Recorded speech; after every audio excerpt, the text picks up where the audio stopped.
IPL से बाद हो चुका मुस्ताफिजुर रहमान, कोई भी दल में जगह नहीं हुआ मुस्ताफिजुर रहमान का।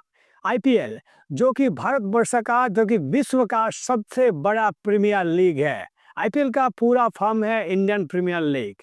इंडियन प्रीमियर लीग एक ऐसा प्लेटफॉर्म है जो देशों विदेशों में करोड़ों करोड़ों दर्शकों का नजर आईपीएल में टिका रहता है दोस्तों। पृथ्वी का, इस दुनिया का सबसे सबसे नामी दामी क्रिकेटर इस प्लेटफॉर्म में खेलते हैं दोस्तों।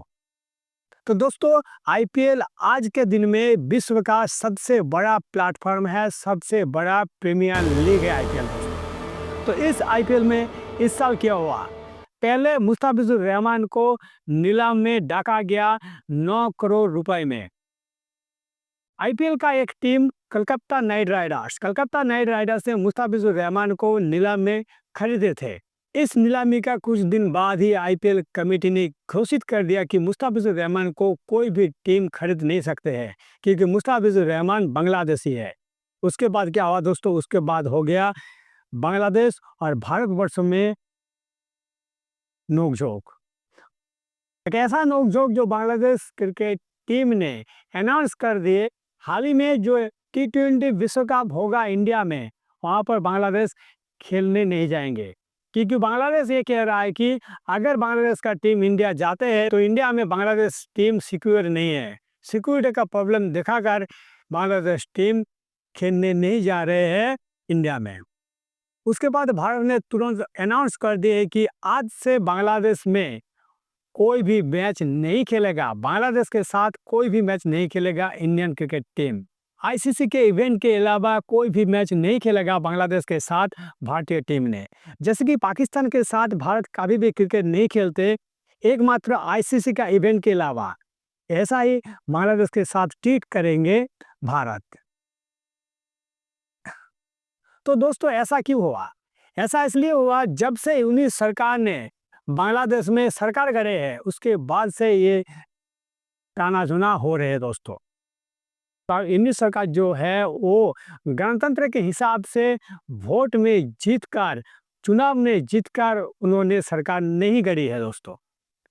शेख हसीना को अपने देश से बेदखल करके इंडियन सरकार ने सत्ता पाई है दोस्तों। जब से इंडियन सरकार आए हैं दोस्तों, तब से भारत के साथ उसका नोकझोंक हो ही रहा है। बांग्लादेश का कोई समर्थक, कोई छात्र नेता जैसे कि हसनात कह रहा है कि भारत का जो चिकन नेक है, वो चिकन नेक जबरदस्ती दखल करेंगे बांग्लादेश, चिकन नेक को छीन कर लेंगे बांग्लादेश, ये कह रहा है हसनात। तो दोस्तों ये लोगों का ये भी आइडिया नहीं है कि भारत के सामने बांग्लादेश एक चींटी का समान भी नहीं है दोस्तों, क्योंकि भारत एक सुपर पावर देश है दोस्तों। उसके उपरांत भी यूनियन सरकार एकदम चुपचाप कोई भी एक्शन नहीं ले रहा है दोस्तों। बांग्लादेश में भारत के जो विदेश सचिव का जो दफ्तर है, उस दफ्तर में पत्थरबाजी हो रही है दोस्तों। उसके उपरांत भी यूनियन सरकार कोई भी कुछ भी नहीं कर रहे दोस्तों। एक समय था 1971 में जब बांग्लादेश में मुक्ति युद्ध हुए थे दोस्तों। तो मुक्ति युद्ध इसलिए हुए थे, अगर इंदिरा गांधी ने उस वक्त बांग्लादेश को सपोर्ट नहीं करते दोस्तों, तो कभी भी मुक्ति युद्ध में बांग्लादेश जीत नहीं पाते दोस्तों। बांग्लादेश में जो बुजुर्ग लोग हैं, उस लोगों को भी पता है कि 1971 में क्या हुआ था। पाकिस्तानी आर्मी भारत के सामने सरेंडर कर दिए थे, इसलिए मुक्ति युद्ध में जीत पाए थे बांग्लादेश। हालांकि बांग्लादेश के ढेर सारे मुक्ति योद्धा अपने जीवन दिए थे इस मुक्ति युद्ध के लिए, वो भी हम मानते हैं दोस्तों। ये एक बहुत बड़ी बात है, ये गर्व से हम लोगों को मानना चाहिए। अपने देश के लिए जीवन दिए थे, अपने देश के स्वाधीनता के लिए, अपने देश के गणतंत्र के लिए वो लोग अपने जीवन उत्सर्ग कर दिए थे अपने देश के लिए। तो दोस्तों उस वक्त पाकिस्तान का जो सेना का प्रधान था, उन्होंने क्या किए थे, जब बांग्लादेश के जितने सारे महिला है उसमें ये किए थे। उस सेना प्रधान का नाम था जनरल नियोजी। तो जनरल नियोजी के एक घोषणा के बाद उस वर्ष भारत का प्रधानमंत्री थी इंदिरा गांधी ने क्या किए, इंदिरा गांधी ने भारतीय सेना को ऑर्डर दे दिए कि बांग्लादेश को सपोर्ट करो। तो बांग्लादेश को सपोर्ट करने के लिए भारतीय सेना से पाकिस्तानी सेना में मुठभेड़ हो गए और पाकिस्तानी सेना उस वक्त भारतीय सेना के सामने सरेंडर कर दिए थे और उसी दौरान बांग्लादेश को स्वाधीनता मिली थी दोस्तों।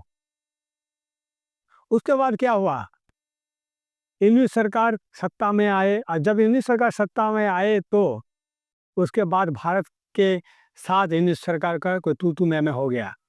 इंग्लिश सरकार कभी भी नहीं चाहते कि भारत अच्छी तरह से रहे, भारत के शांति इंग्लिश सरकार को, भारत के उन्नति इंग्लिश सरकार को कभी भी अच्छा नहीं लगेगा दोस्तों। क्योंकि उस वक्त 1971 में जमात इस्लाम जो राजनीतिक संगठन था, जो राजनीतिक पार्टी थे, वो पार्टी पाकिस्तान को सपोर्ट कर रहे थे दोस्तों। और उस पार्टी के उम्मीदवार, उस पार्टी के समर्थक है डॉक्टर यूनिस। तो डॉक्टर यूनिस जमात इस्लाम के दल के समर्थक है और जमात इस्लाम दल कभी भी नहीं चाहेगा कि भारत शांति से रहे और वो जमात इस्लाम दल हर वक्त पाकिस्तान को ही सपोर्ट करेगा दोस्तों। जब डॉक्टर यूनिस सत्ता में आए तब क्या हुआ, हिंदू के ऊपर बहुत सारा अत्याचार किया गया है दोस्तों। आपको पता होगा दीपू दास को जलाया गया है दोस्तों। दीपू दास का कसूर क्या था कि दीपू दास एक हिंदू थे। उसके बाद चिन्मय प्रभु को केस देकर बंदी किया गया। उसके बाद इस्कॉन का मंदिर को तोड़ फोड़ किया गया दोस्तों। तो यही है आज का बांग्लादेश। हालांकि पाकिस्तान का यही उद्देश्य था कि बांग्लादेश कभी भी उन्नति नहीं करे, कि जो पाकिस्तान में आतंकवादी संगठन जैसे उसका देश चला रहे हैं, पाकिस्तान भी ऐसा ही चाहते हैं कि बांग्लादेश में आतंकवादी संगठन देश चलाए। तो पाकिस्तानी कभी भी बांग्लादेश का उन्नति नहीं चाहेगा दोस्तों।